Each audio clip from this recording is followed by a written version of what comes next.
Hello, स्वागत है आप सभी का अपने इस यूट्यूब चैनल पर। आज हम इस वीडियो में देखने वाले हैं कार्बन और उसके यौगिक साइंस का एक महत्वपूर्ण चैप्टर, जिसमें से एग्जाम के अंदर यहाँ से क्वेश्चन ज़्यादा पूछे जाते हैं। अगर आप वीडियो पर नए हैं तो वीडियो को लाइक ज़रूर कीजिएगा। आइए शुरू करते हैं हम।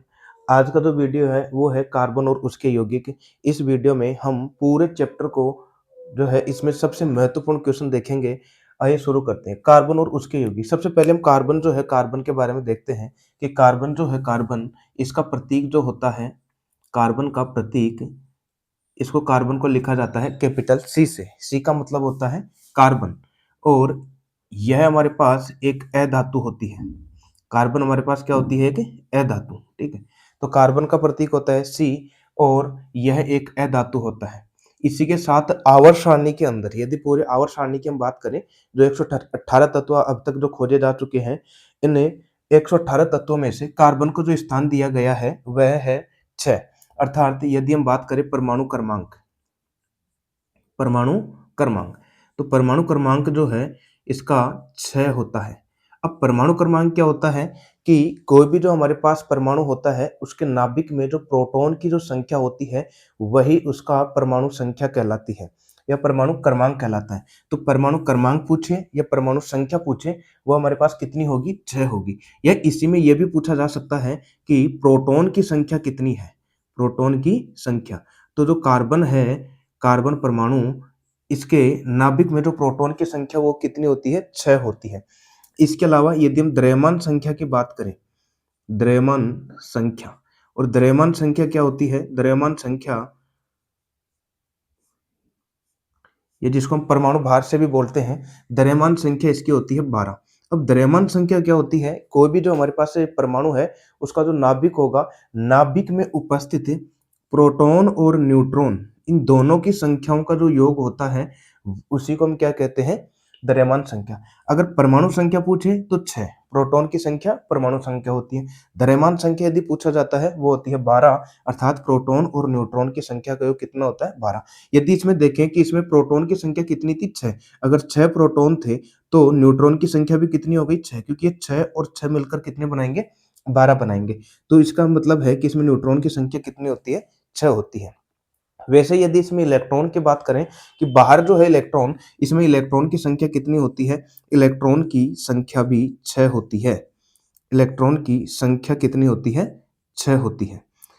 अब ये जो इलेक्ट्रॉन की जो संख्या 6 होती है, अब इलेक्ट्रॉन जो है इनका हम विन्यास देखें, इलेक्ट्रॉनिक विन्यास जिसको बोला जाता है, इलेक्ट्रॉनिक विन्यास। तो इलेक्ट्रॉनिक विन्यास क्या होता है? देखो, पहले वाले जो कोष है इसमें हमेशा 2 ही इलेक्ट्रॉन भरे जाते हैं मैक्सिमम। तो यदि 6 इलेक्ट्रॉनों में से पहले वाले कोष में 2 इलेक्ट्रॉन आ जाते हैं, तो जो बच गए हमारे 4 इलेक्ट्रॉन, यह अगले वाले कोष में आ जाएँगे। पहले वाले कोष को हमेशा कैसे लिखा जाता है?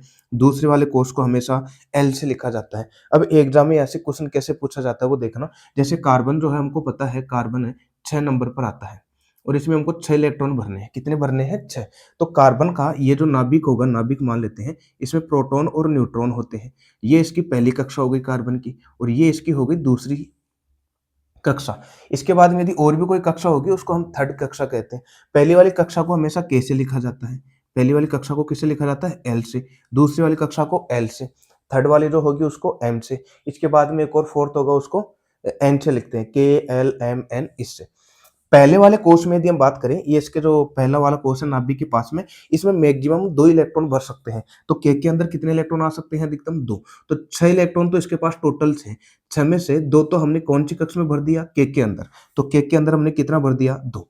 अब जो है बाहर वाला जो एल है, इसमें हमको 4 और भरने हैं, क्योंकि टोटल है इसके पास 6। 6 में से 2 तो हमने भर दिया, 4 और भरने हैं। जैसे पहला वाला इलेक्ट्रॉन ये हो गया, दूसरा वाला इलेक्ट्रॉन ये हो गया, थर्ड वाला इलेक्ट्रॉन ये हो गया और फोर्थ वाला इलेक्ट्रॉन ये हो गया। यानी कि एल कोष में कितने हो गए? 4 हो गए। सेकंड जो है, इस सेकंड को एल बोलते हैं। एल में 4 और के में कितने हो गए? 2।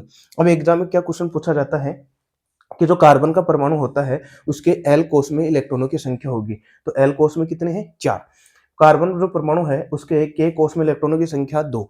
कार्बन जो परमाणु है उसमें कुल इलेक्ट्रॉनों की संख्या कितनी होती है? कुल इलेक्ट्रॉनों की संख्या होती है 6। पहले वाले में 2 और दूसरे वाले में 4।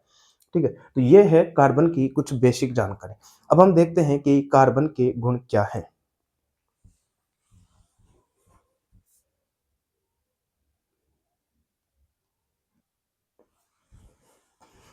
अगला है कार्बन की प्रॉपर्टी क्या-क्या होती है, अर्थात कार्बन के गुणधर्म क्या-क्या होते हैं। तो कार्बन के गुणधर्म क्या-क्या होते हैं देखो, नंबर 1 कार्बन जो है कार्बन यह श्रृंखला का निर्माण करता है और श्रृंखला को हम श्रृंखलन भी कहते हैं, सीधा एग्जाम में पूछ लिया जाता है। श्रृंखलन का गुण पाया जाता है। तो पहला कौन सा गुण होगा? श्रृंखलन का। श्रृंखलन का मतलब क्या है कि कार्बन जो है यह अन्य कार्बन परमाणु से जुड़ता हुआ जाएगा और एक लंबी श्रृंखला का निर्माण कर लेगा। इस श्रृंखला को गुण को ही हम श्रृंखलन कहते हैं। अर्थात जो कार्बन है अन्य कार्बन परमाणु से जुड़ता हुआ एक क्या कर लेगा? लंबी श्रृंखला का निर्माण कर लेगा और इस लंबी श्रृंखला के गुण को ही हम कहते हैं श्रृंखलन। तो कार्बन में पहला गुण किसका हो गया? श्रृंखलन का हो गया। अब ये जो श्रृंखला है ये कई प्रकार की हो सकती है देखो। नंबर 1 यह रेखिक श्रृंखला भी हो सकती है। रेखिक को हम रेखित भी लिख सकते हैं। कौन सी श्रृंखला हो सकती है?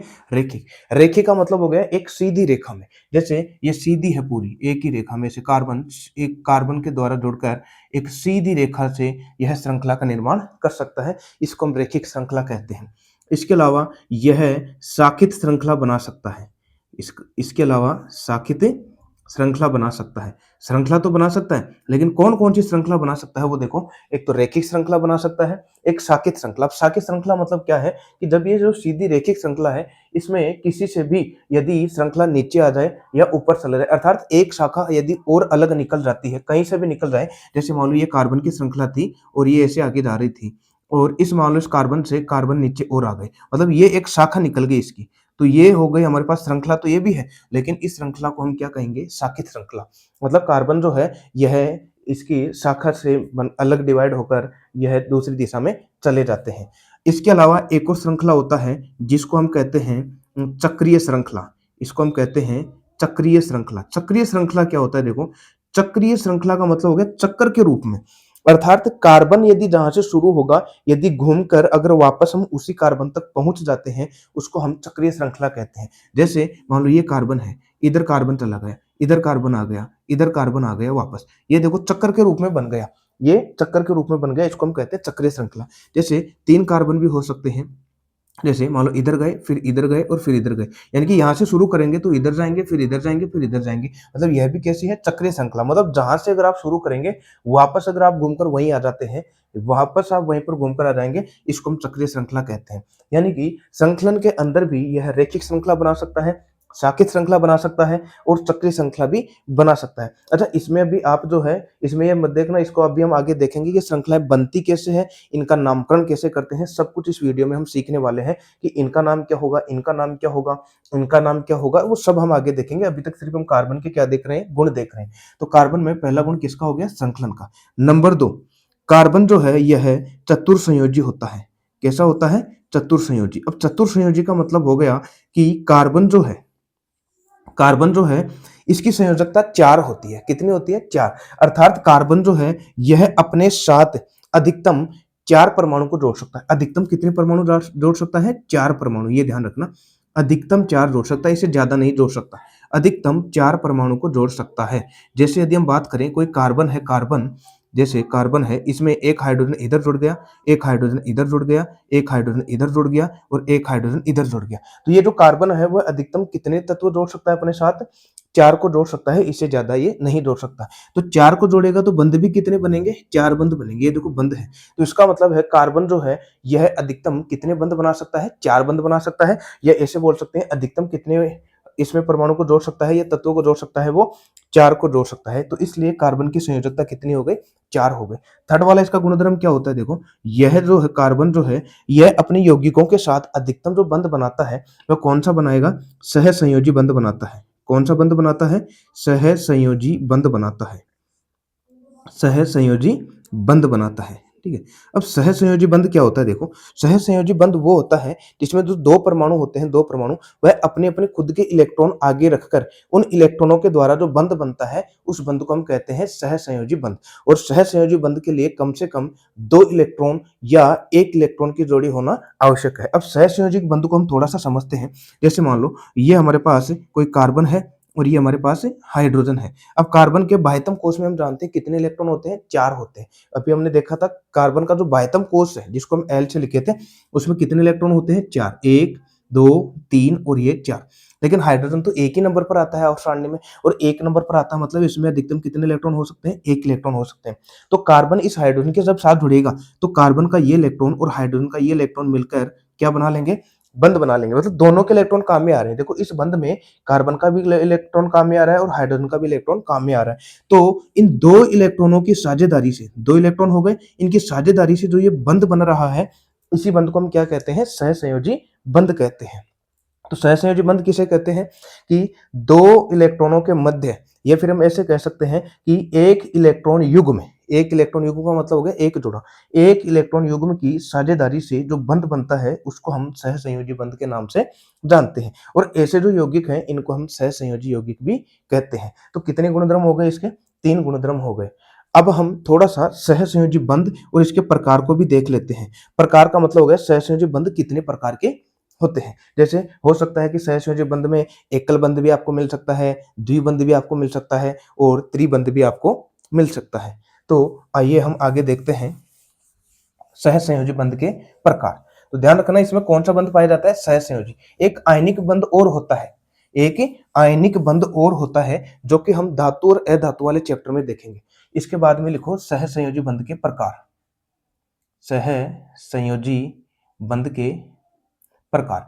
और हाँ, कमेंट में जरूर बताना कि यह जो चैप्टर है वो आपको समझ में आ रहा है कि नहीं आ रहा। सहसंयोजी बंध के प्रकार। तो सहसंयोजी बंध कितने प्रकार के होते हैं वो देखो। नंबर एक तो होता है एकल बंध। एक कौन सा होता है, एकल बंध। अब एकल बंध का मतलब हो गया दो परमाणु के मध्य में यदि केवल एक ही बंध है तो उसको हम बोलते हैं सहसंयोजी बंध। अब इसमें आपको संरचना वगैरह नहीं पूछी जाएगी, लेकिन कई बार इनके एग्जाम्पल पूछे जाते हैं कि जैसे एकल बंध के उदाहरण है, जैसे द्विसहसंयोजी बंध के उदाहरण है या त्रिसहसंयोजी बंध के उदाहरण है। तो उदाहरण हम देख लेते हैं। जैसे एकल बंध में, एकल बंध में एग्जाम्पल है हाइड्रोजन गैस। कौन सा है, हाइड्रोजन गैस। अब हाइड्रोजन गैस कैसे बनती है वो देखो। हाइड्रोजन गैस के अंदर दो हाइड्रोजन के परमाणु होते हैं, मतलब ये कह सकते हैं कि दो हाइड्रोजन के परमाणु जुड़कर हाइड्रोजन गैस का निर्माण करते हैं। तो हाइड्रोजन गैस में कितने हाइड्रोजन के परमाणु हैं, दो हैं। H2 है तो मतलब एक हाइड्रोजन ये और एक हाइड्रोजन ये। तो अब इसमें देखना हाइड्रोजन कितने नंबर पर आता है। पहले आपको एक क्रमांक पता होने चाहिए, 1 से लेकर 20 तक जो तत्व हैं वो कितने नंबर पर आते हैं। अगर नहीं याद है तो उसका मैं एक अलग वीडियो बनाकर बता दूंगा कि कौन सा तत्व कितने नंबर पर आता है। ज्यादा भी नहीं तो 20 तक हमको याद होनी चाहिए ताकि ऐसे क्वेश्चन हम डायरेक्ट मौखिक सोल्व कर पाए। देखो अब हाइड्रोजन 1 नंबर पर आता है तो इसके बाह्यतम कोश में कितने इलेक्ट्रॉन होगा, 1। ये हाइड्रोजन है, इसके बाह्यतम कोश में भी कितना होगा, 1। तो दोनों के एक एक इलेक्ट्रॉन होंगे। तो जो बंध बनेगा वो दो इलेक्ट्रॉनों से बनेगा। तो इसका एक इलेक्ट्रॉन, इसका एक इलेक्ट्रॉन मिलकर ये बंध का निर्माण करेगा। तो मतलब ये कह सकते हैं कि इस हाइड्रोजन गैस के मध्य जो बंध बन रहा है, बंधों की संख्या कितनी है, 1 है।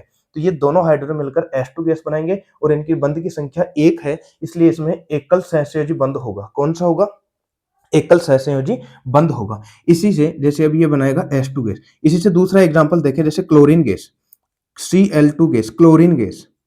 अब क्लोरीन गैस में देखना ध्यान से, क्लोरीन में कितने हमारे पास परमाणु हैं, 2 हैं। क्लोरीन में कितने परमाणु हैं, 2 है। अब क्लोरीन कितने नंबर पर आता है, क्लोरीन जो है यह 17 नंबर पर आता है। कितने पर आता है, 17 नंबर पर आता है। इसका मतलब है इसमें कितने इलेक्ट्रॉन होंगे, 17। टोटल कितने इलेक्ट्रॉन है, 17। यदि इसका हम इलेक्ट्रॉनिक विन्यास देखें तो पहले वाले कोष में अधिकतम कितने इलेक्ट्रॉन हो सकते हैं, 2। पहले वाले कोष में कितने हो सकते हैं, 2। अच्छा, दूसरे वाले कोष में अधिकतम कितने हो सकते हैं, 8। कितने हो सकते हैं, 8। तो के में तो 2, एल में कितने हो गए, 8। लेकिन इसमें टोटल हमको 17 भरने हैं। कितने हैं, 17।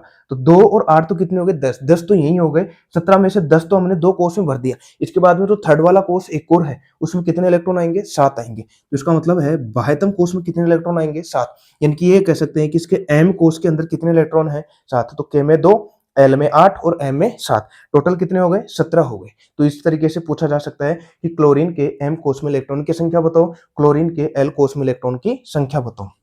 अगर ये भरना नहीं आता KLM तो आप कमेंट करके बता देना। इसके जस्ट बाद का वीडियो हम वही लेकर आ जाएंगे, कोष में इलेक्ट्रॉन कैसे भरे जाते हैं, कितने नंबर पर आते हैं, पूरा उसको हम एक वीडियो में कवर कर लेंगे नेक्स्ट वीडियो के अंदर। तो अब देखो लास्ट में हमको ध्यान देना है, ये 7 इलेक्ट्रॉन है। कोई भी जो परमाणु है उसके बाह्यतम कोष में वो अपने साथ मतलब 8 इलेक्ट्रॉन पूर्ण करना चाहता है। 7 तो इसके पास है, कितने की कमी है, 1 की कमी है। तो देखो क्लोरीन के कितने परमाणु है, 2। तो क्लोरीन का एक परमाणु ये है, नीचे दिख रहा होगा शायद, और क्लोरीन का एक परमाणु ये है। क्लोरीन के बाह्यतम कोष में कितने भरने हैं, 7। तो मैं 7 भर देता हूं। देखो 1, ये 2, ये 3, ये 4, ये 5, ये 6 और ये 7, क्योंकि इसके बाह्यतम कोश में कितने हैं? केवल 7। अच्छा, इस क्लोरीन के बाह्यतम कोश में भी कितने रहेंगे फिर? इसके हिसाब से इसमें भी 7 रहेंगे, क्योंकि क्लोरीन के परमाणु तो सेम होते हैं। 1, 2, 3, 4, 5, 6 और 7। अच्छा, अब देखो 7 टोटल कितने होने चाहिए थे? 8। तो 7 तो इसके पास है, एक इसका काम में ले लेगा, ये वाला इसका काम में ले लेगा, तो मतलब इन 2 के मध्य ये बंध बनेगा। एक इलेक्ट्रॉन तो इसका और एक इलेक्ट्रॉन इसका। तो अब कितने हो गए? देखो 7 और 1 ये 8। इस वाले के पास कितने हो गए? 8। इसके पास थे 7 और एक इसका इधर आ गया 8। मतलब इन 2 इलेक्ट्रॉनों से एक बंध का निर्माण हो रहा है, और इसी बंध को हम क्या कहते हैं? सहसंयोजी बंध। लेकिन कितना बंध बन रहा है? केवल एक बंध बन रहा है, तो ये एकल बंध। तो क्लोरीन गैस का भी जो है उदाहरण वो कौन सा होगा? एकल सहसंयोजी बंध का होगा। अब जैसे हम बात कर लेते हैं द्विबंध की। अब हम बात कर लेते हैं द्विबंध की। द्विबंध के एग्जाम्पल कौन से हैं? द्विसहसंयोजी बंध बोलते हैं वैसे पूरा, लेकिन द्विबंध जिसमें 2 बंध बनेंगे। तो 2 बंध के लिए एग्जाम्पल है ऑक्सीजन गैस। कौन सा है? Oxygen gas. ठीक है, बस आपको एग्जाम्पल याद रखने हैं। जैसे एकल बंध के लिए हाइड्रोजन और क्लोरीन गैस, द्विबंध के लिए ऑक्सीजन गैस। मैं तो सिर्फ इसमें आपको थोड़ा सा ये समझाने के लिए थोड़ा सा डिटेल से बता रहा हूँ। देखो O2 गैस कैसे बनती है? ऑक्सीजन, अगर हम ऑक्सीजन की बात करें, ऑक्सीजन कितने नंबर पर आता है? तो ऑक्सीजन जो है आवर्त सारणी में ये 8 नंबर पर आता है, अर्थात इसमें प्रोटॉन की संख्या भी 8 होती है, इलेक्ट्रॉन की संख्या भी कितनी होती है? 8। अब 8 है, हमको इलेक्ट्रॉन भरने हैं सेम इसकी तरह। पहले वाले कोष में कितने भरे जाएंगे? इसमें पहले वाले कोष के अंदर हम अधिकतम कितने भर सकते हैं? 2 ही भर सकते हैं। पहले वाले कोष में या केक के अंदर अधिकतम हमेशा हम कितने भर सकते हैं? 2। 8 में से 2 अंदर वाले में भर गए, बाकी बच गए 6। यानी कि एल कोष में, जो इसके बाहर वाला कोष है, इसमें कितने इलेक्ट्रॉन आएंगे? 6। मतलब बाहर में केवल कितने हैं? 6। तो ऑक्सीजन के 2 परमाणु हैं, तो जैसे एक ऑक्सीजन का परमाणु ये हो गया और दूसरा ऑक्सीजन का परमाणु ये हो गया। हमको 6 इलेक्ट्रॉन भरने हैं। देखो 6 इलेक्ट्रॉन भर दे। जैसे मान लो 1, ये 2, ये 3, ये 4, ये 5 और ये 6। तो 6 तो हो गए। दूसरे वाले के पास भी कितने रहेंगे? दूसरे वाले के पास भी 6 रहेंगे। तो मैं 6 इसके भर देता हूँ। 1, ये 2, ये 3, ये 4, ये 5 और ये 6। अब देखो यहाँ पर 2 बंध कैसे बनते हैं। इसके पास टोटल कितने होने चाहिए थे? 8 होने चाहिए थे। कितने होने चाहिए थे? 8। 6 तो खुद के पास है, तो 2 इलेक्ट्रॉन ये इसके काम में लेगा, 2 इलेक्ट्रॉनों से इसके साथ बंध बनाएगा। एक तो ये इलेक्ट्रॉन इसका काम में ले लेगा, तो अब कितने हो गए? 6 तो ये और एक ये 7। और अब एक ये इलेक्ट्रॉन इस इलेक्ट्रॉन के साथ जुड़ जाएगा। मतलब देखो 6 तो इसके पास थे, एक ये जुड़ गया 7 और एक ये जुड़ गया 8। मतलब इसके पास कितने हो गए? 8। अष्टक पूरा हो चुका है इसका, 8 पूरे हो चुके हैं। इस वाले परमाणु के लिए देखिए 6 तो इसके पास थे, तो 6 में से एक तो ये जुड़ गया 7 और एक ये जुड़ गया 8। इस तरीके से 2 बंध के द्वारा इनकी संयोजकता क्या हो जाती है? पूरी हो जाती है। तो इस ऑक्सीजन का एक परमाणु है, ऑक्सीजन का एक परमाणु जो ये है हमारे पास, और ऑक्सीजन का एक परमाणु ये है, इसमें कितने बंध बन गए? 2 बंध बन गए। कितने बंध बन गए? 2। तो इसलिए हम कहते हैं कि जो ऑक्सीजन के जो ऑक्सीजन गैस होती है उसमें कितने बंध होते हैं? 2 बंध होते हैं। ऑक्सीजन गैस में कितने बंध होते हैं? 2 बंध। तो द्विबंध का उदाहरण क्या हो गया? ऑक्सीजन। और अब आप निकालना नाइट्रोजन के लिए। एक और होता है त्रिबंध, जिसको हम बोलते हैं त्रिबंध। और त्रिबंध मतलब जिसमें 3 बंध पाए जाते हैं। त्रिबंध का सबसे बेस्ट एग्जांपल है नाइट्रोजन गैस। कौन सी गैस है? Nitrogen gas. 2 परमाणु के बीच में कितने बंध पाए जाते हैं? 3 बंध पाए जाते हैं। नाइट्रोजन कितने नंबर पर आता है? नाइट्रोजन कितने नंबर पर आएगा? नाइट्रोजन जो है यह 7 नंबर पर आता है। कितने पर आता है? 7। तो हम ये कह सकते हैं पहले वाले कोष में 2 भरे जाएंगे। 2 जब पहले वाले में आ गए के अंदर, एल में कितने आएंगे? 5 आ जाएंगे। आपके कितने आ जाएंगे? 5। कितने की कमी होगी बाहर वाले कोष में? 3 की। जैसे इसमें देखो, इसमें 2 की कमी थी, 2 बंध बना लिया। इसमें 1 की कमी थी, 1 बना लिया। इसमें 1 की कमी थी, 1 बना लिया। और इसमें 5 है, कितने की कमी है? 3। तो कितना बंध बनाएगा? 3। ये आप खुद ट्राई करना रफ के अंदर, मैंने बता दिया। ये 7 नंबर पर आता है, पहले वाले में 2, दूसरे वाले में 5, और देखना त्रिबंध आता है कि नहीं आता। तो ये है सहसंयोजी बंध के उदाहरण। आई होप क्लियर हो गया होगा। अब हम आगे चलते हैं और आगे देखते हैं कि कार्बन के अपरूप क्या-क्या है।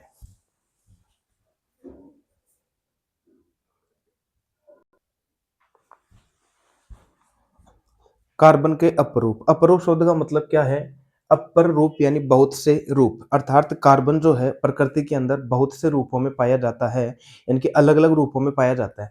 अलग अलग रूपों के इस गुण को ही हम अपरूप कहते हैं। लेकिन एक इसमें ये देखने को मिलता है कि अपरूप के अंदर, अर्थात जो कार्बन है, अगर हमको अलग अलग रूपों में मिलता है तो उनके जो भौतिक गुणधर्म है वो हमको अलग अलग देखने को मिलेंगे, लेकिन इनके जो रासायनिक गुणधर्म है वो हमें समान देखने को मिलते हैं। अब भौतिक गुणधर्म अलग-अलग कैसे होते हैं? जैसे हमको बाहर से कैसे दिखाई देते हैं? जैसे हीरा यदि हम देखें, हीरे के अंदर कार्बन होता है।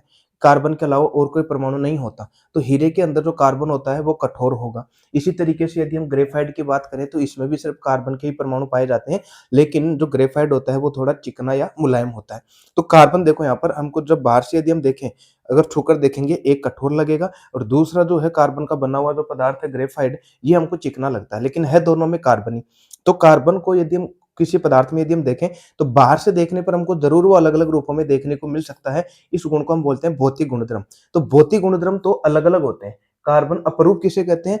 ऐसे तत्व हैं या ऐसे पदार्थ जिनमें जो भौतिक गुणधर्म तो अलग-अलग होते हैं, लेकिन इनके रासायनिक गुणधर्म समान होते हैं। रासायनिक का मतलब हो गया, अगर ग्रेफाइट के अंदर जो कार्बन है, मान लो वो वायु से विक्रिया कर रहा है, तो हीरे के अंदर जो कार्बन है वो भी वायु से विक्रिया करेगा। यानी कि रासायनिक अभिक्रियाएँ इनकी क्या रहेगी? सेम रहेगी, लेकिन भौतिक गुणधर्म देखने के आधार पर ये हमको अलग-अलग लग सकते हैं। तो ये है अपरूप।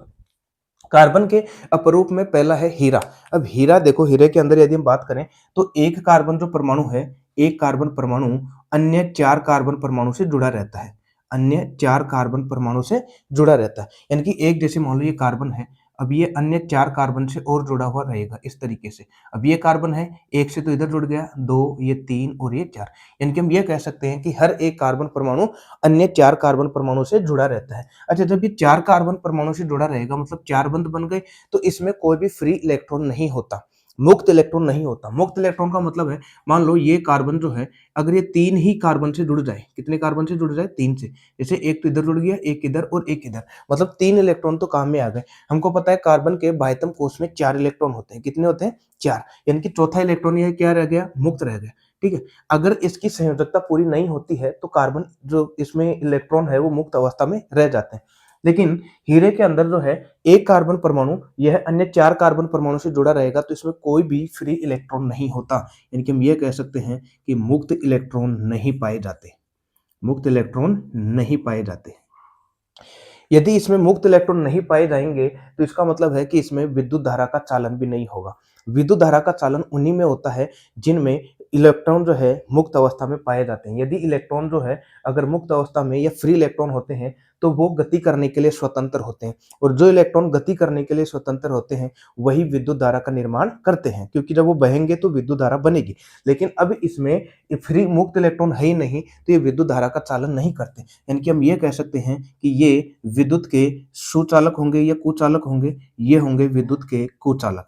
तो हीरा जो है विद्युत का कुचालक होता है। कुचालक ऐसे पदार्थ को कहा जाता है जिनमें विद्युत धारा का चालन नहीं होता, तो ये होते हैं कुचालक। यदि इनकी आकृति की बात करें, हीरा जो है, हीरा इसकी जो आकृति होती है, यह कैसी होती है? तो हीरा जो है यह चतुष्फलकीय होता है। कैसा होता है? चतुष्फलकीय होता है।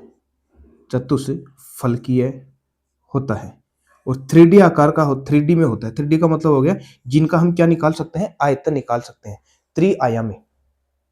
इसके अलावा यदि इनका उपयोग की बात करें, हीरे का उपयोग कहाँ-कहाँ किया जाता है? देखो, हीरे का जो सर्वाधिक उपयोग किया जाता है, एक तो आभूषण तो होता ही होता है, अर्थात आभूषणों में इनका उपयोग किया जाता है। किसमें किया जाता है?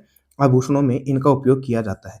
इसके अलावा हीरा का उपयोग और किसमें किया जाता है? काँच काटने में। तो काँच काटने वाले जो हीरा करनी आती है, उसमें भी इसका उपयोग करते हैं, काँच काटना, काँच काटना। और सबसे इम्पोर्टेंट जो है, यह है फोनोग्राम की सुई बनाना। फोनोग्राम की सुई में भी इसी का उपयोग करते हैं। फोनोग्राम की सुई। तो फोनोग्राम की सुई बनाने में भी किसका उपयोग किया जाता है? हीरे का। अब ये फोनोग्राम क्या होता है? देखो, पहले जो गाने वगैरह सुनते थे, वो एक कैसेट वगैरह घूमती रहती थी, और कैसेट के ऊपर जैसे एक वायर, ऐसे वायर वाला जो है एक ऐसे यंत्र रखते थे। जब वो उसको उठाकर उस पर रखते थे, फिर वो घूमती थी और वायर उसके संपर्क में रहता था, तब जाकर गाने बजते थे। जो ये वायर वाला जो आगे वाला भाग है जिसके ऊपर वो रखा जाता था, इसके आगे जो है एक छोटा-सा भाग हीरे का लगा होता है, इसको हम बोलते हैं फोनोग्राम की सुई। जो ऐसे वायर वाला आता है उसको बोलते हैं फोनोग्राम की सुई।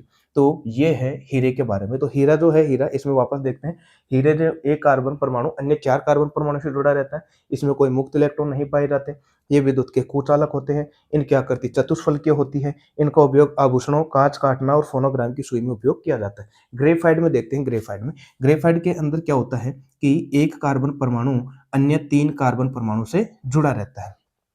ग्रेफाइट की संरचना में जब ग्रेफाइट की यदि हम बात करें उसमें बहुत सारे कार्बन है, लेकिन एक कार्बन अन्य 3 कार्बन परमाणु से जुड़ा रहता है, जिसके कारण उसमें मुक्त इलेक्ट्रॉन रह जाते हैं। उसमें इलेक्ट्रॉन जो है वो कैसे रह जाते हैं? मुक्त इलेक्ट्रॉन रह जाते हैं। तो हम ये कह सकते हैं कि ग्रेफाइट की संरचना में मुक्त जो इलेक्ट्रॉन है ये इस बार यहाँ पर पाए जाते हैं। और जब अगर मुक्त इलेक्ट्रॉन पाए जाएंगे तो ये विद्युत धारा का चालन भी करेंगे, क्योंकि इसमें विद्युत धारा का चालन होगा तो हम ये कह सकते हैं कि विद्युत के क्या होंगे? सुचालक होंगे। विद्युत के क्या होंगे? सुचालक, अर्थात ये विद्युत धारा का क्या करेंगे? चालन करेंगे। इसीलिए हम कहते हैं कि सभी अधातुएं विद्युत की कुचालक होती है, लेकिन एक अधातु ग्रेफाइट की यदि हम बात करें, इसमें अधातु कार्बन क्या है? अधातु। अधातु होते हुए भी है विद्युत का क्या होता है? सुचालक होता है। अपवाद में वो क्यों होता है? क्योंकि इसमें मुक्त इलेक्ट्रॉन पाए जाते हैं। इसके अलावा यदि आकृति की बात की जाए, आकृति की, तो इसकी आकृति होती है षटकोणीय। इसकी आकृति कैसे होती है? षटकोणीय आकृति होती है। ठीक है। इसका उपयोग कहाँ-कहाँ किया जाता है? ग्रेफाइट का जो उपयोग है, इसका उपयोग कहाँ-कहाँ किया जाता है? इसका उपयोग करते हैं एक तो ग्रेफाइट छड़ बनाने में, ग्रेफाइट की छड़ बनाने में, ग्रेफाइट छड़ के रूप में इसका उपयोग करते हैं। इसके अलावा इसका उपयोग और हम किस में करते हैं? ग्रेफाइट का उपयोग हम करते हैं इसमें स्नेहक या मंदक के रूप में, मंदक के रूप में। अब मंदक क्या होता है? परमाणु भट्टी में इसका उपयोग करते हैं। जब रिएक्शन ज्यादा हो जाती है तो उसमें ग्रेफाइट की छड़ डाल दी जाती है, जिसके कारण जो रिएक्शन है उसकी गति धीमी हो जाती है, अर्थात मंदक के रूप में भी हमें ग्रेफाइट का उपयोग करते हैं। तो ध्यान रखना, ग्रेफाइट का उपयोग हो गया, ग्रेफाइट का छड़ हो गया, मंदक हो गया। इसके अलावा एक और है फुलरीन। फुलरीन क्या होती है? देखो, फुलरीन की संरचना के अंदर जो कार्बन परमाणु है, इसमें कार्बन की संख्या लगभग 60 से 70 होती है। कितनी होती है? 60 से 70। और कार्बन की संख्या 60 से 70 होती है तो ये इस तरीके से घूमता हुआ बन जाता है और इसकी आकृति लगभग फुटबॉल जैसी बन जाती है। इसकी आकृति कैसे बन जाती है? फुटबॉल जैसी बन जाती है। फुटबॉल, या जिसको हम बक्की बॉल भी कहते हैं, मतलब ये दूसरा नाम है फुटबॉल जैसी, और कई बुक में हमको ये बक्की बॉल भी मिलता है। तो फुलरीन की जो संरचना होती है फुटबॉल या बक्की बॉल जैसी होती है। इसका नाम फुलरीन क्यों रखा गया? क्योंकि एक आर्किटेक्ट था जिसको हम बोलते हैं बकमिनस्टर फुलर। इसके नाम पर इसका नाम क्या रखा गया? बकमिनस्टर फुलर। और इसी के नाम पर, बकमिनस्टर फुलर के नाम पर, इस संरचना का नाम क्या रख दिया गया? फुलरीन रख दिया गया। तो फुलरीन में ज्यादा नहीं पूछा जाता, कार्बन की संख्या 60 से 70 होती है। इसको ये आकृति फुटबॉल जैसी या बक्की बॉल जैसी होती है, और इसका नाम जो है बकमिनस्टर फुलर के नाम पर इसमें रखा गया था। तो ये है हीरा, ग्रेफाइट और फुलरीन। हीरे की संरचना यदि हम बात करें कैसी होती है? कठोर होती है। कैसी होती है? कठोर। हीरे को हाथ लगाते हैं कैसा लगता है? कठोर। लेकिन जब अगर ग्रेफाइट को हम हाथ लगाते हैं, जैसे पेंसिल होती है, पेंसिल उसके बीच में जो रिफिल होती है, लीड होती है जिसको हम बोलते हैं, उसमें भी ग्रेफाइट होता है। तो पेंसिल बनाने में भी इसका उपयोग हम कर सकते हैं। पेंसिल बनाने में भी हम इसका उपयोग कर सकते हैं। तो ध्यान रखना, यह जो होता है वो कैसा होता है? हाथ लगाते हैं तो हमको चिकना लगता है। कैसा लगता है? चिकना लगता है। ठीक है, चिकना और मुलायम होता है, चिकना या मुलायम होता है। ठीक है, तो ये हैं हमारे कार्बन के अपरूप, जो कि एनसीईआरटी में हमको 3 दे रखे हैं, हीरा, ग्रेफाइट और फुलरीन। आई होप यहाँ तक क्लियर हो गया होगा। अगर आज इस वीडियो में अगर ये कार्बन वाला चैप्टर पूरा कंप्लीट नहीं हो पाता है तो इसका हम पार्ट 2 लेकर आएंगे, और पार्ट 2 में पूरे से चैप्टर के अंदर जो कुछ है वो पूरा पार्ट 2 के अंदर हम इसको खत्म कर देंगे। तो यहाँ तक हो सकता है, उम्मीद करता हूँ कि समझ में आया होगा। कमेंट करके जरूर बताना यहाँ तक क्लियर है क्या। एक-एक लाइन मैंने एनसीईआरटी की ही लिखी है यहाँ पर। अब हम आगे चलते हैं और अगला टॉपिक देखते हैं।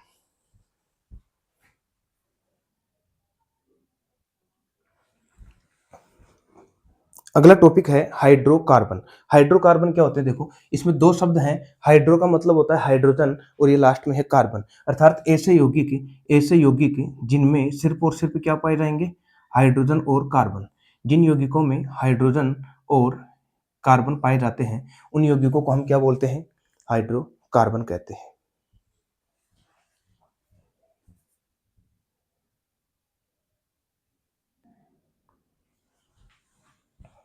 अब ये जो हाइड्रोकार्बन है ये कितने प्रकार के होते हैं हमको देखना है। हाइड्रोकार्बन मुख्यतः 2 प्रकार के होते हैं। एक होता है संतृप्त हाइड्रोकार्बन, संतृप्त हाइड्रोकार्बन, और एक होता है असंतृप्त हाइड्रोकार्बन। एक होता है असंतृप्त हाइड्रोकार्बन, असंतृप्त हाइड्रोकार्बन। अब हाइड्रोकार्बन को थोड़ा ध्यान से यहाँ पर समझना, इसमें से एक क्वेश्चन एग्जाम में जरूर फंसेगा, और चाहे तो आप जो टेक्नीशियन की जो पहले एग्जाम लगी है उसमें से कार्बन वाले चैप्टर में से देखना, इस पूरे केवल जो कार्बन का चैप्टर है उसमें से कितने सारे क्वेश्चन पूछे गए थे। तो असंतृप्त हाइड्रोकार्बन किसे कहते हैं? देखो, संतृप्त हाइड्रोकार्बन का मतलब क्या हो गया, यदि कार्बन कार्बन के मध्य केवल एक ही बंध है, ये ध्यान रखना, सिर्फ किसके किसके मध्य, कार्बन कार्बन के मध्य, कार्बन कार्बन के मध्य है, यदि केवल एकल बंध है, कौन सा बंध है, एकल बंध, केवल एक ही बंध पाया जाता है, तब उसको हम क्या बोलेंगे, संतृप्त हाइड्रोकार्बन बोलेंगे। उस पूरी श्रृंखला को हम क्या बोलेंगे, संतृप्त हाइड्रोकार्बन। यदि कार्बन कार्बन के मध्य द्विबंध हो, द्विबंध हो या त्रिबंध हो, क्या हो, त्रिबंध हो, तो उसको हम क्या बोलेंगे, असंतृप्त हाइड्रोकार्बन।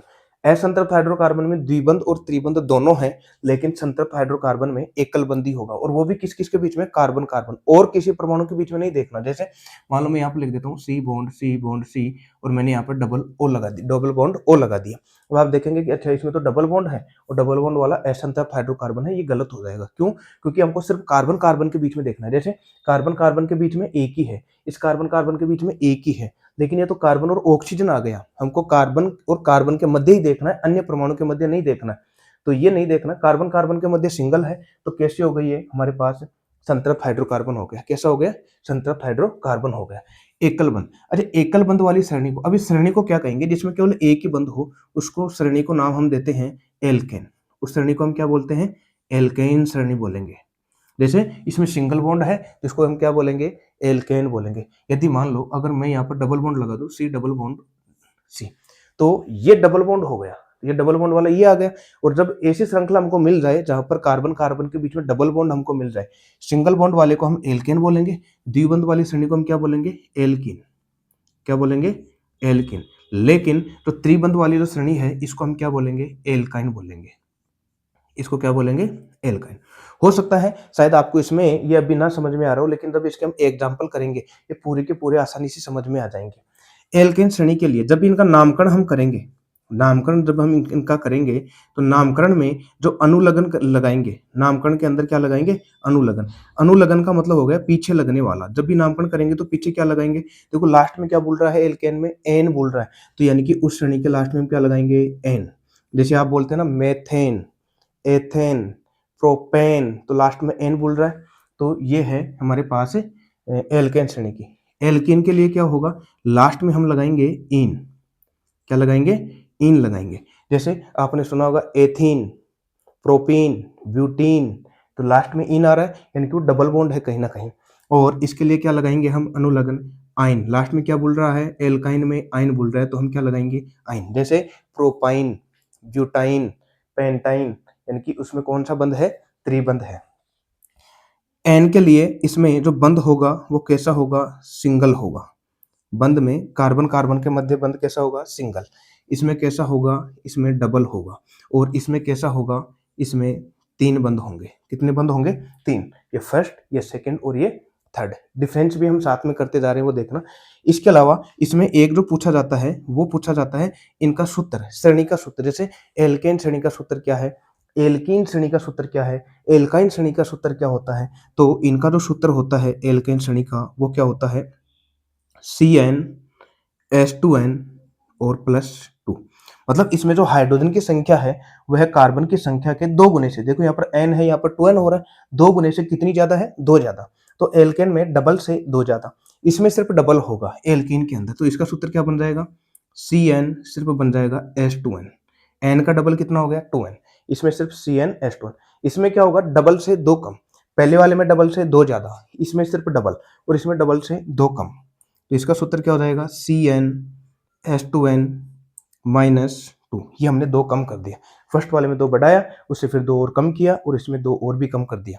ये है एल्केन, एल्कीन और एल्काइन के सूत्र। और ध्यान रखना, एल्कीन और एल्काइन या द्विबंध और त्रिबंध वाले वो दोनों कौन से होंगे हमारे पास, असंतृप्त हाइड्रोकार्बन होंगे।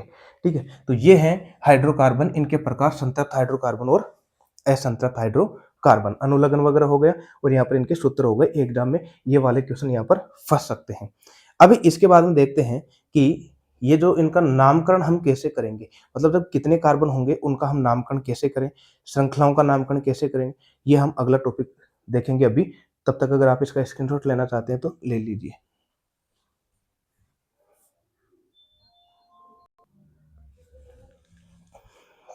अब हम देखते हैं जब कार्बन की संख्या यदि 1 होगी तो उसको हम क्या बोलेंगे? तो हमको ज़्यादा से ज़्यादा छठक याद रखना है, जब कार्बन की संख्या 1 होगी उसको हम क्या बोलते हैं? मेथ बोलते हैं। क्या बोलते हैं? मेथ। जब कार्बन हमको 1 दिखाई देगा उसके लिए हम मेथ लेंगे। इसके बाद में यदि कार्बन की संख्या जब 2 होगी इसके लिए हम क्या लगाएंगे? एथ। क्या लगाएंगे? एथ। यदि कार्बन की संख्या 3 होगी तो उसके लिए हम क्या लगाएंगे? प्रोप। यदि कार्बन की संख्या 4 होगी तो उसके लिए क्या लगाएंगे? ब्यूट। और यदि कार्बन की संख्या 5 होगी तो उसके लिए क्या लगाएंगे? पेंट। यदि कार्बन की संख्या 6 होगी तो इसके लिए क्या लगाएंगे? हेक्स। क्या लगाएंगे? हेक्स। यदि कार्बन की संख्या 7 होगी तो इसके लिए क्या लगाएंगे? हेप्ट। यदि कार्बन की संख्या 8 हो तो इसके लिए क्या लगाएंगे? ऑक्ट। और यदि कार्बन की संख्या 9 हो, कार्बन की संख्या कितनी हो श्रृंखला में? 9 हो, तो इसके लिए क्या लगाएंगे? नॉन।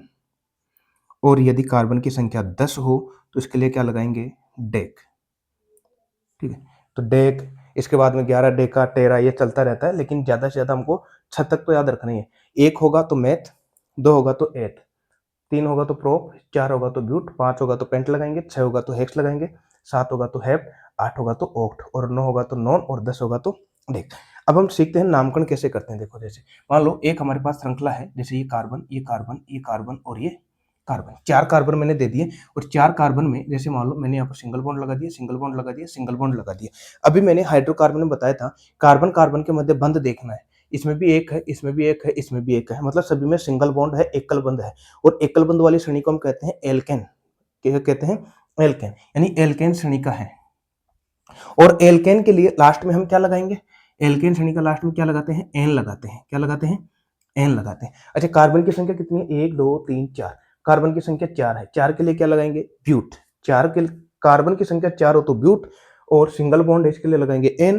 तो ब्यूट प्लस एन क्या बनेगा? ब्यूट प्लस एन ये हमारा बन जाएगा ब्यूटेन। क्या बन जाएगा? ब्यूटेन। ब्यूट प्लस एन क्या बन जाएगा? ब्यूटेन। क्या बन जाएगा? ब्यूटेन।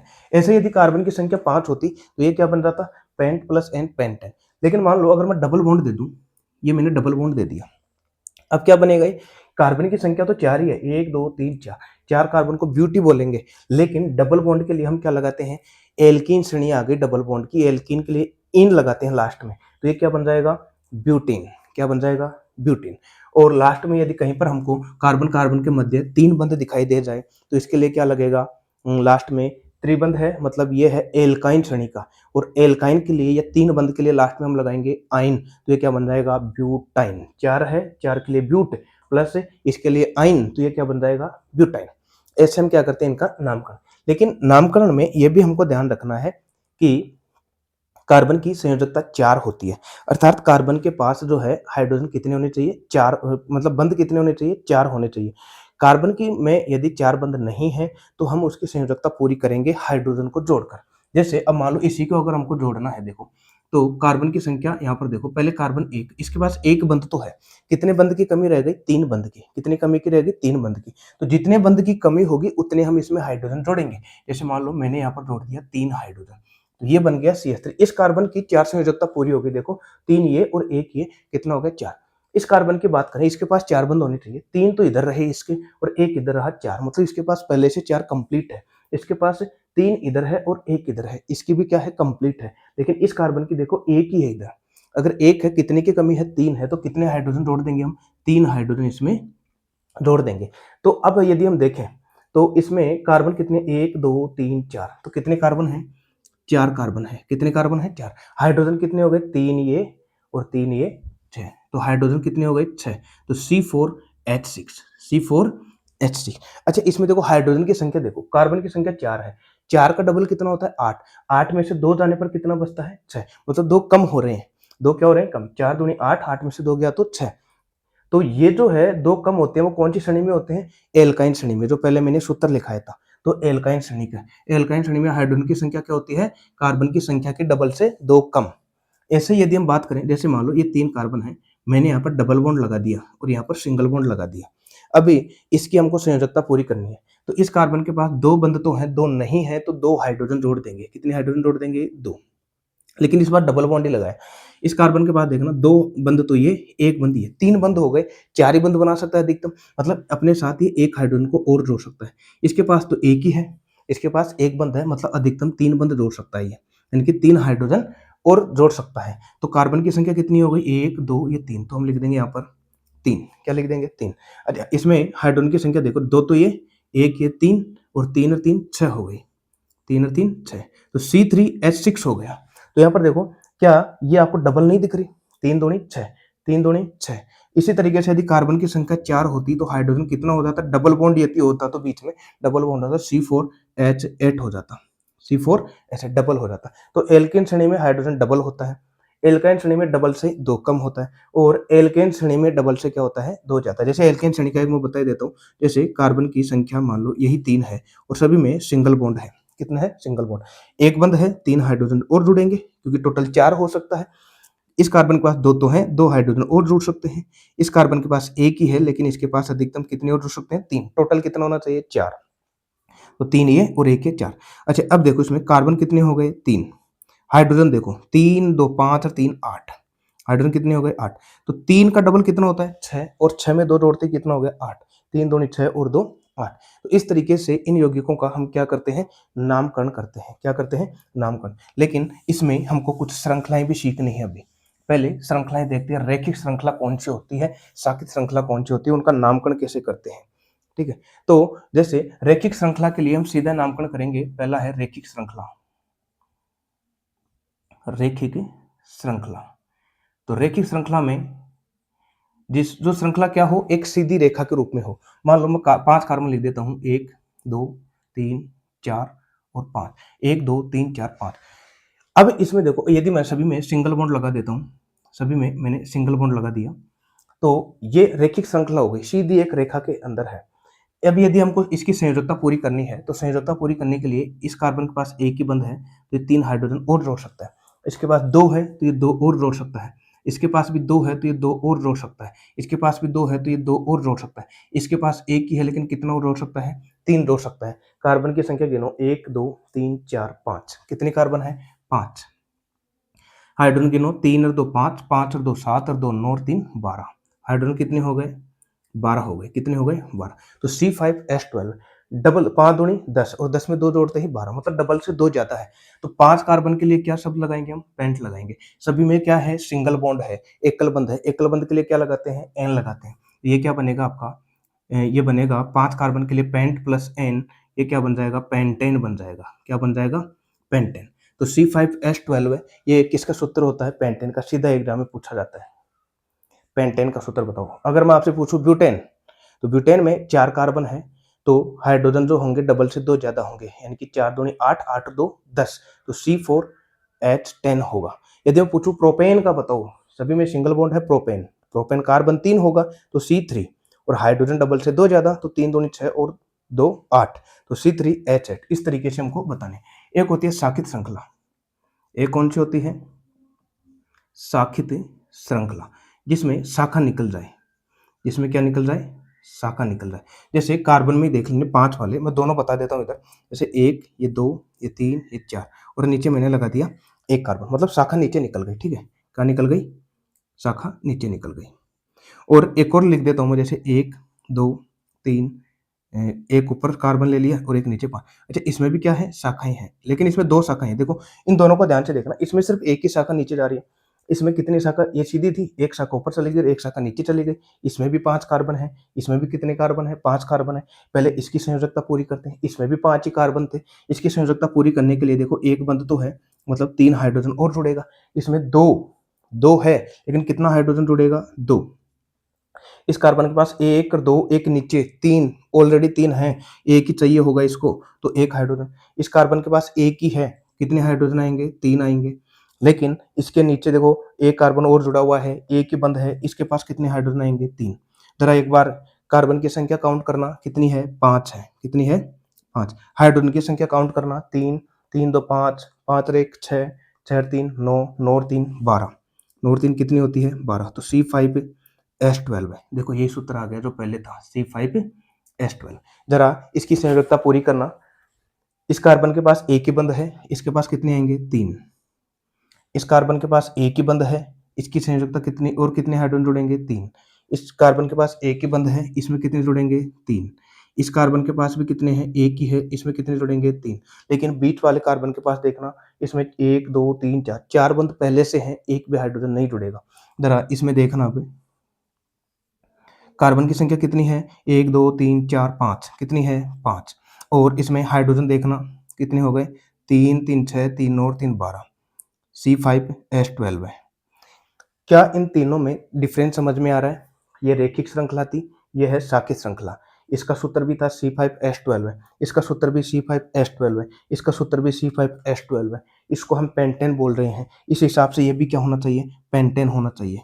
क्या होना चाहिए, पेंटेन। भाई पेंटेन आपने बोला भी, C5H12 को हम पेंटेन बोलते हैं, ये भी हमारे हिसाब से क्या होना चाहिए, पेंटेन होना चाहिए। क्या होना चाहिए, पेंटेन। लेकिन एक समस्या हो गई, अगर श्रृंखलाएं देखो इसमें ध्यान से, संरचना जो है, संरचना या श्रृंखला अगर आप देखेंगे, संरचना अलग अलग है, लेकिन इनके सूत्र सूत्र क्या है, समान है। सूत्र ये भी है, यही सूत्र ये है, तीनों में सूत्र क्या है, समान है। यानी कि किसी यौगिक का जब सूत्र समान होता है और संरचनाएं, तीनों की संरचना अलग अलग है, संरचनाएं जब अलग अलग होती है, इसको हम क्या बोलते हैं, इसको हम बोलते हैं संरचनात्मक समावयता। अर्थात जिसमें संरचना अलग अलग हो और सूत्र क्या हो, समान हो, अणुसूत्र समान हो। लेकिन इनका नामकरण हम इसको पेंटेन बोल रहे हैं, तो इसको पेंटेन नहीं बोल सकते क्योंकि संरचना अलग हो गई। इसकी संरचना बिल्कुल अलग हो गई, इसको भी हम पेंटेन नहीं बोल सकते। तो इसलिए हम इनका अलग नाम रखते हैं। जैसे एक शाखा निकल गई, एक शाखा के लिए हम जब एक शाखा नीचे नीचे निकल जाती है पेंटेन में, उसको हम आइसो शब्द से और रिलेट कर देते हैं, आइसोपेंटेन। इसको हम क्या बोलेंगे, आइसोपेंटेन। लेकिन जब दो शाखा ऊपर नीचे निकल जाती है एनसीईआरटी में, इसको नियोपेंटेन बोला जाता है। नियो शब्द लगा देते हैं दो शाखाओं के लिए पेंटेन में, नियोपेंटेन। तो ये सिर्फ पेंटेन है, ये एन पेंटेन, ये आइसोपेंटेन। एक श्रृंखला नीचे आ जाती है, जब दो शाखाएं अगर हमको निकल जाती है, उसको नियोपेंटेन बोला जाता है। ये भी पेंटेन हो गए, ये भी पेंटेन और ये भी पेंटेन। अब इसमें संरचनात्मक समावयता की कभी कभी सीधी परिभाषा पूछ ली जाती है। ऐसे यौगिक जिनकी संरचना क्या हो, अलग अलग हो। संरचना क्या हो, अलग अलग हो। संरचना तो अलग अलग हो, लेकिन उनके अणुसूत्र क्या हो, समान हो। ये ध्यान रखना, कई बार एग्जाम में पूछ ली जाती है ये, अणुसूत्र क्या हो, समान। तो अणुसूत्र समान हो तो ऐसे यौगिक क्या कहलाते हैं, संरचनात्मक समावय। संरचनात्मक समावय या समावयता कहलाते हैं, समावयता कहे जाते हैं। ठीक है, ये ध्यान रखना। तब तक अगर आप स्क्रीनशॉट लेना चाहते हैं तो लीजिए, फिर हम चलते हैं आगे। रेखिक हो गई, शाखित हो गई, इसके बाद हम चलते हैं चक्रीय श्रृंखला के अंदर।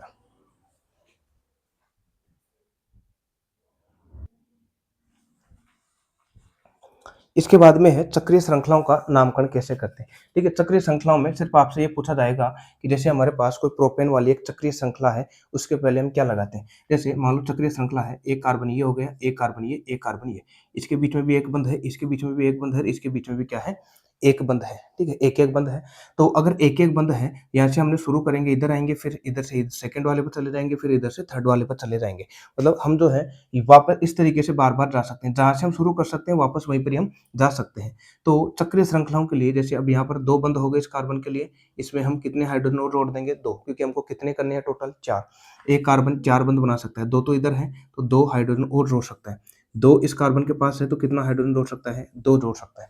तो इसका नामकरण क्या होगा, तो तीन कार्बन है, सेम उसी तरीके से करना है, एक दो तीन। तीन कार्बन है, तीन कार्बन के लिए हम क्या लगाते हैं, तीन कार्बन के लिए हम क्या लगाते हैं, प्रोप लगाते हैं। क्या लगाते हैं, प्रोप। और सभी में सिंगल बॉन्ड है तो सिंगल बॉन्ड के लिए हम क्या लगाते हैं, एन लगाते हैं। तो प्रोप प्लस एन क्या हो जाएगा, प्रोप प्लस एन ये हो जाएगा प्रोपेन। ये क्या हो जाएगा, प्रोपेन। लेकिन प्रोपेन तो हम सीधी श्रृंखला के लिए भी लगाते हैं। प्रोपेन तो हम किसके लिए लगाते हैं, सीधी श्रृंखला के भी लिए लगाते हैं। तो सीधी श्रृंखला के लिए अगर हम इसमें प्रोपेन लगा रहे हैं, लेकिन दोनों की संरचना क्या हो गई, अलग अलग हो गई। क्या हो गई, अलग अलग हो गई। तो इसलिए चक्रीय श्रृंखलाओं का जब भी नामकरण करते हैं, इससे पहले एक शब्द लगाते हैं, ध्यान रखना। वो कौन सा शब्द लगाते हैं, साइक्लो शब्द लगाते हैं। कौन सा लगाते हैं, साइक्लो। तो इसका नाम क्या हो जाएगा, प्रोपेन तो था लेकिन ये हो जाएगा साइक्लोप्रोपेन। क्या हो जाएगा, साइक्लोप्रोपेन। इसी तरीके से यदि चार कार्बन होते हमारे पास, ऐसे चार कार्बन होते तो 4 कार्बन के लिए हमको पता है 4 कार्बन को हम ब्यूट बोलते हैं। सभी में सिंगल बॉन्ड है ब्यूटेन, तो जब सिंगल बॉन्ड है तो ब्यूटेन, लेकिन चक्रीय श्रृंखला के लिए हम कौन सा शब्द लगाते हैं? साइक्लो। तो इसका नामकरण क्या हो जाएगा? साइक्लोब्यूटेन। इसका नामकरण क्या हो जाएगा? साइक्लोब्यूटेन। साइक्लोब्यूटेन, ठीक है। तो इस तरीके से चक्रीय श्रृंखलाओं का हम क्या करते हैं? नामकरण करते हैं। यदि 5 कार्बन होंगे तो पेंटेन तो होगा, लेकिन साइक्लो और जुड़ जाएगा, साइक्लोपेंटेन। 6 कार्बन होंगे तो साइक्लोहेक्सेन हो जाएगा। एक जो है सबसे ज्यादा जो कई बार एग्जाम में पूछ लिया जाता है, बेंजीन का। क्या पूछ लिया जाता है? बेंजीन। बेंजीन का यदि हम बात करें, इसका सूत्र होता है C6H6, यानी कि कार्बन की संख्या भी 6 और हाइड्रोजन की संख्या भी 6। इसमें ध्यान देना इधर, जैसे मैं यहाँ पर कार्बन की संख्या 6 लिख देता हूँ, 1, ये 2, ये 3, ये 4, ये 5 और ये 6। 6 कार्बन की संख्या हो गई इसमें, यानी कि 6 कार्बन के साथ 6 हाइड्रोजन जुड़े हुए हैं। कितने हाइड्रोजन जुड़े हुए हैं? 6। तो इसमें ध्यान रखना 6 हाइड्रोजन, यदि पहले एक सिंगल बॉन्ड जुड़ा होगा, फिर एक डबल बॉन्ड, पहले सिंगल बॉन्ड फिर डबल बॉन्ड, फिर सिंगल बॉन्ड फिर डबल बॉन्ड, फिर सिंगल बॉन्ड फिर डबल बॉन्ड, सिंगल डबल ऐसे करके।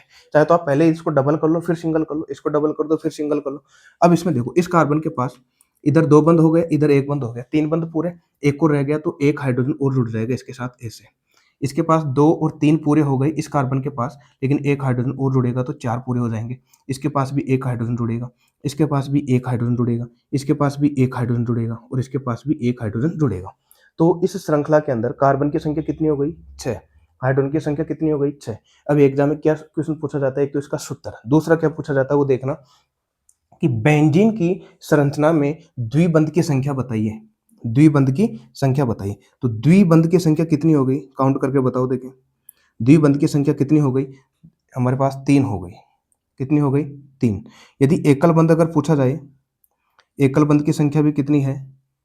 एकल बंध के अंदर 1, ये 2 और ये 3। अब एकल बंध में ये देखना, अगर कार्बन कार्बन के मध्य पूछे तब आपको केवल 1, ये 2, ये 3 बताना है। अगर पूरी संरचना में पूछे कि एकल बंध की संख्या कितनी होती है बेंजीन की संरचना में, तो एकल बंध में देखा 3 तो ये है ही है, एक हाइड्रोजन और जुड़ा हुआ, मतलब 6 और है, तो 6 ये और 3 ये, तो इनके कितने हो जाएंगे एकल बंध? 9। अगर पूरी संरचना में अगर आपको एकल बंध की संरचना पूछे और इसमें एकल बंध पूछे तब तो 9, लेकिन जब कार्बन कार्बन के मध्य एकल बंध की संख्या बताओ तब कार्बन कार्बन के मध्य एकल बंध की केवल कितनी होगी? 3 होगी। इसमें आप कंफ्यूज मत हो जाना, एकल बंध में जब पूछा जाता है, अगर कार्बन कार्बन के बीच पूछा जाता है तब आपको कितनी बतानी है? 3। यदि पूरी संरचना में ही अगर आपको पूछा जाता है, संरचना में, तब आपके पास कितनी हो जाएगी? 6 + 3, क्योंकि 6 तो हाइड्रोजन हो गए, 3 ये हो गए, कितनी हो गई? 9। ये क्वेश्चन पूछा जाता है। आई होप यहाँ तक शायद क्लियर हो गया होगा। अभी तक हमारा जो है ये आधा चैप्टर कंप्लीट हुआ है। शायद मेरे को लगता है इस वीडियो में पूरा कवर नहीं हो पाएगा, क्योंकि अभी तक हमको प्रकार्यात्मक समूह देखना है, एल्डिहाइड कीटोन वगैरह है, और इसके बाद में हमको इसके रासायनिक गुणधर्म देखने हैं। इसके बाद में एथेनॉल, एथेनोइक अम्ल रह गया है, और इसका जो सबसे लास्ट वाला टॉपिक है साबुन और अपमार्जक, इससे भी ज़्यादा क्वेश्चन पूछे जाते हैं। अगर आपको वीडियो अच्छा लगे तो वीडियो को लाइक ज़रूर कीजिए, और इसका हम पार्ट 2 लेकर आएंगे, और बस 2 ही पार्ट लेकर आएंगे, एक ये हो गया।